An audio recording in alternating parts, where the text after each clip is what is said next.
Sa halagang 10 piso lang, dito lang po kayo makakakain ng Mami na masarap po.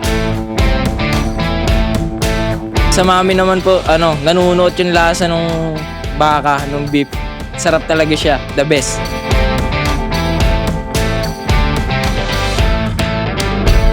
Yes po, mapagmamalaki po namin kasi kahit saan po kayong magpunta, wala po kayong mabibilan ng 10 pesos na Mami.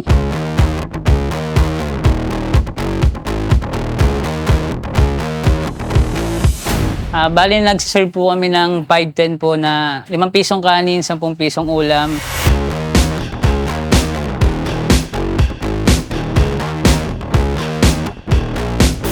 Opo naman po, masasabi ko po na mura ito, tapos pasok po sa budget, then hindi po namin sila titibirin sa lasa po.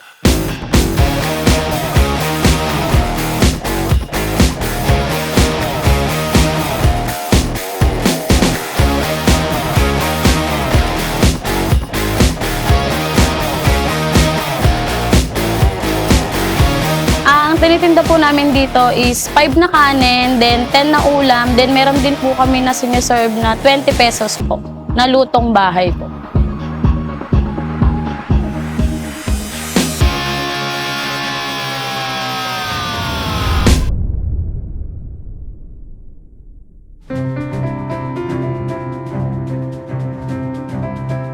Ang pangalan po ng kainan namin is Siyang Kainan.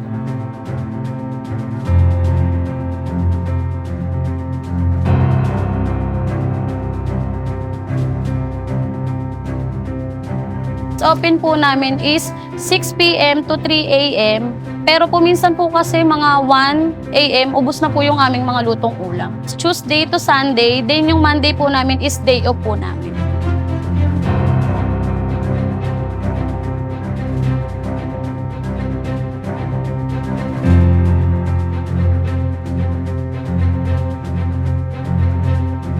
Matatagpuan po ang Siyang Kainan sa 100 Mangustan Road, Potrero, Malabon, sa may University po.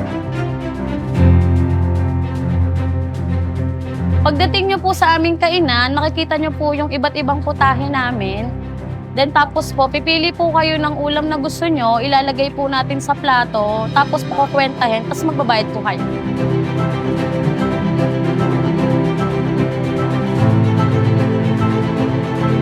Marami po kayong makikitang ulam. Marami po kayong pagpipilian na ulam sa iba't ibang putahe na 16 putahe po ang aming siniserve sa araw-araw. Tapos iba-iba po siya every other day po.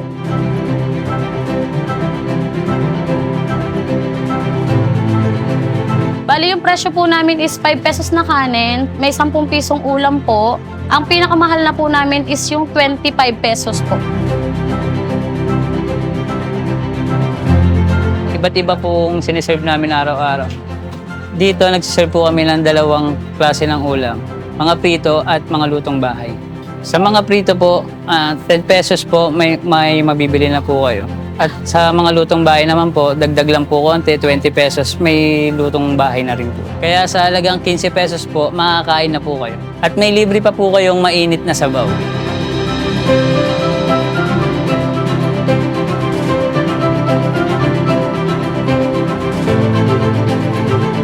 Gaya po ng bopis,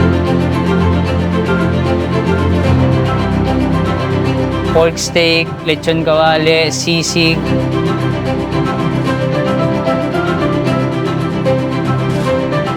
Bicol Express, pork humba. Bali, iniiba-iba po namin araw-araw para hindi na rin po manawa yung mga customer na.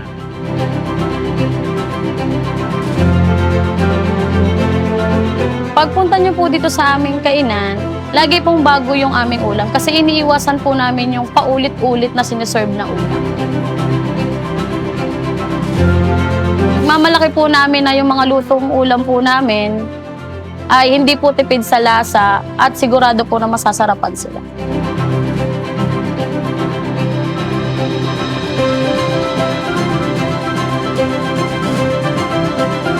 Bali kami lang po yung nagtitinda ng murang ulam dito po sa lugar namin.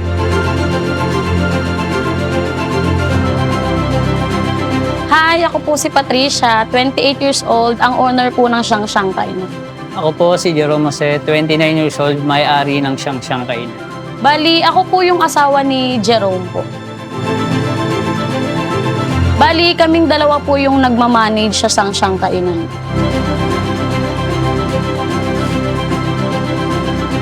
May 3 po kaming anak. Sa bunso po namin pinangalan yung Siyang Kainan.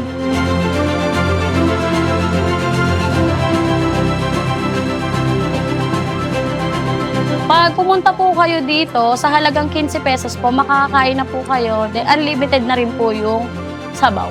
Hanggat maaari po ayaw po namin siyang itaas kasi mas gusto po namin na yun pa rin po, same ng binabalikan nila sa amin.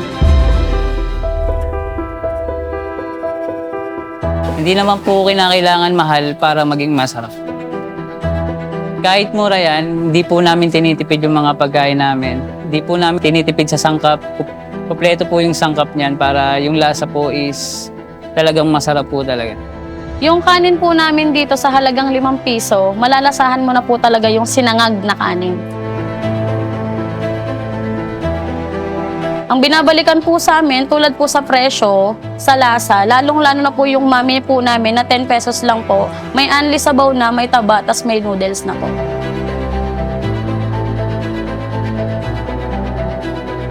Ito po yung mami namin dahil Kaya po siya masarap kasi ginawa po ng asawa ko, pinapakuluan niya po yung baka ng sobrang tagal hanggat maaari, hanggat lumambot. totoong baka po yung yung pinakuluan namin, saka kinopleto po namin yung sangkap. Tapos po, yung mga rekado niya po, hindi naman po namin tinipid. Saka matagal po siyang pinakuluan kaya ganun po siya kalasa yung mami namin.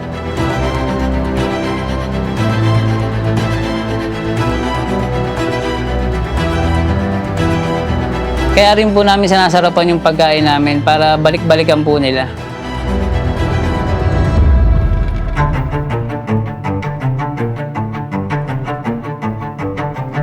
Itong kainan po namin is inspired po ito kay Tantan Kainan sa Valenzuela. Ginaya po namin siya tapos para makapag-serve na rin po ng murang pagkain dito sa lugar. Itinayo po siya namin dito sa lugar namin para may makainan po yung mga kapitbahay namin na sulit sa budget po, then masarap po.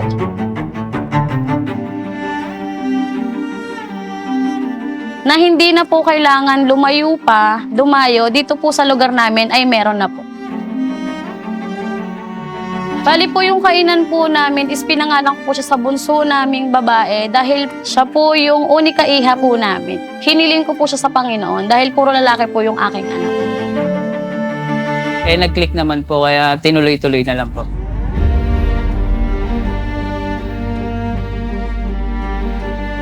Kaya po siya ganun kamura. Ginawa po namin masa yung presyo kasi nga po And dahil alam ko po napapatok po siya sa mga bata, sa magbabarkada, sa mga hirap, gipit din po minsan sa budget. para rin po makatulong po kami sa lugar namin. Mas gusto po namin na mura lang po yung paninda namin, at least po binabalik-balikan po kami. Opo, totoo pong binabalik-balikan po talaga yung Siyang Kainan. Bali, sinimulan po namin ito July 20, 2023. Mag-iisang taon na rin po.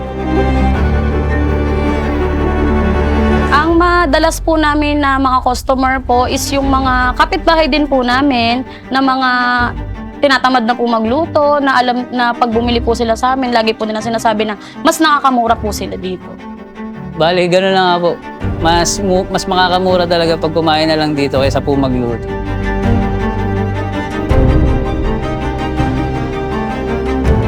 Yung iba naman po, yung mga walang pera po, yung mga gipit po, para makaraos din po.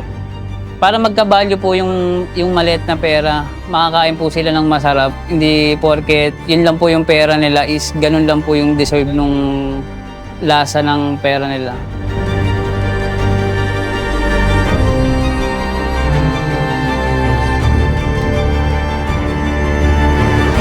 Hindi po kailangan maging mahal para maging masarap yung pagkain.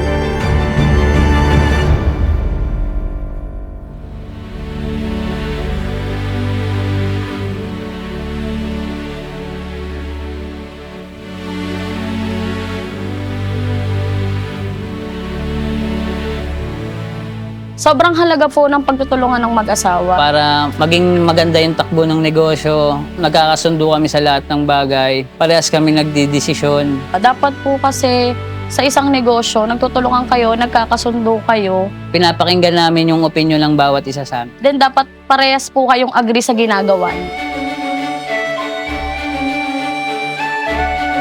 Ang naitutulong po sa amin ng negosyo na to, nababayaran po namin yung mga bills namin. Nababayaran po namin yung mga kailangan po naming bayaran kahit po wala po kaming trabahong dalawa.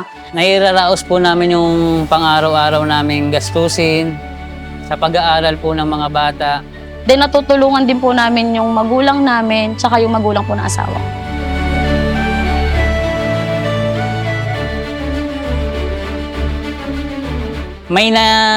May kinikita naman po kami kahit konti po.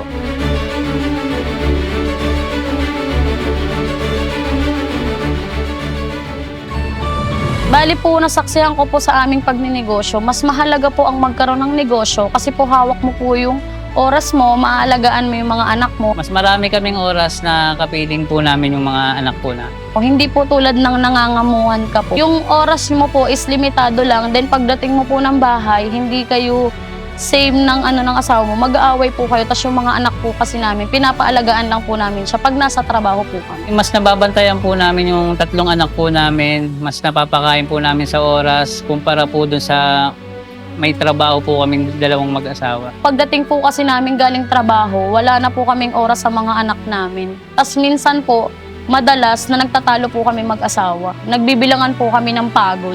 Pero pag may negosyo ka po, magkasama po kayo sa lahat, saya, hirap, pagtutulungan po mag-asawa. At pa sa mga anak po namin.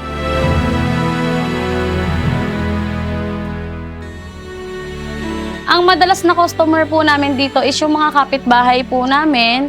Tapos po yung mga karamihan po is yung mga nagbabasketball po. Na dumadayo po sila dito ng grupo-grupo po. Yung siyang-siyang kainan po, bukod po sa masarap, affordable po siya sa aming mga teenagers. Ganyan po. Nakatikim na po dito, nagsasama pa po sila ulit. Halos lahat naman po, tinitikman po namin yung iba't iba nilang ulam kasi affordable naman lahat lahat kayang bilhin Bali yung mga kumakain po sa amin araw-araw yung mga grupo po na mga galing iba't ibang lugar, galing basketball. Ayun po the best pagtapos maglaro ng basketball, papawis. Galing pagod, di ba? Biglang bakbak dito sa Xiangxiang, di ba? The best. Sulit naman yung yung pagkain nila, lahat. Ang pinakabinabalikan po nila dito is yung mami po namin na 10 pesos po, unli sabaw, may libreng taba na po ng baka. Mababait. Si Ate Pat po sobrang bait. Tapos lahat po ng mga crew. Lagi kami binibigyan ng sabaw, masarap. Sa mami naman po, nanunuot yung lasa nung baka, nung beef. Sarap talaga siya, the best. Sa akin po yung yung omelette po tsaka meatballs. Sarap po yung lasa ng meatballs Pag natikman po nila, nagugulat din po sila sa lasa. Bali, kinikwento na rin po nila sa mga kaibigan nila. Nagsasama po sila, nagugulat kami. Ilan po yung kasama nila, grupo-grupo na po sila. Halos lahat po, walang palya. All goods.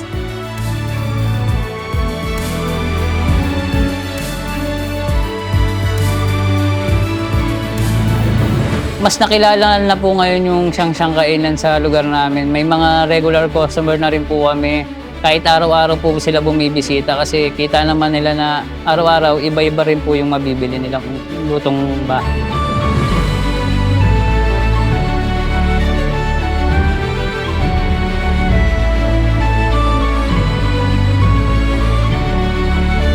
Papasalamat po ako sa mga tumulong po sa aming kainan simula nung una hanggang ngayon po. Lalong-lalo na po sa biyanan ko po na walang sawang nagluluto po sa araw-araw kahit mainit po. Tsaka po sa asawa ko, sa tulungan namin mag-asawa, lalong-lalo na po sa aming mga katulong sa negosyo. Mahalaga pong magtulungan ng mag-asawa para po mataguyod at maayos ang negosyo ng walang away at maging successful ang negosyo.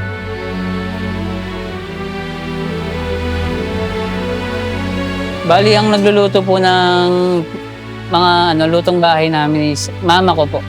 Siya po yung magaling magluto po talaga. Inimbitahan ko po kayo na dumayo sa aming kainan Dito po matatagpuan sa Potrero, Malabon po. At nasa waste din naman po siya. Sabi nga po nila, hindi naman po siya sa laki ng kinikita. Sa amin po kasi kahit mura po yan at maliit po ang aming kinikita, pag pinagsama-sama po yan, malaki din po. Akin po, basta malinis yung intensyon ng negosyo, kahit konti lang po yung kitain, okay na po.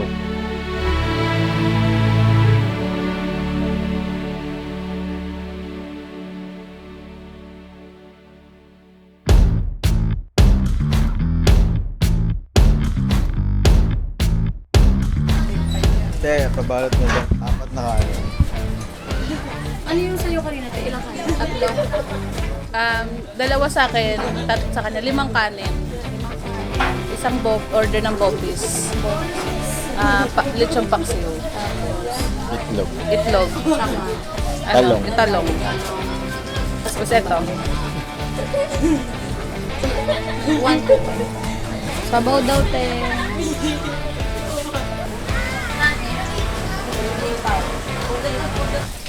Kitchen paksiw, isa lang. Ano pa po? Sabaw po. Sabaw.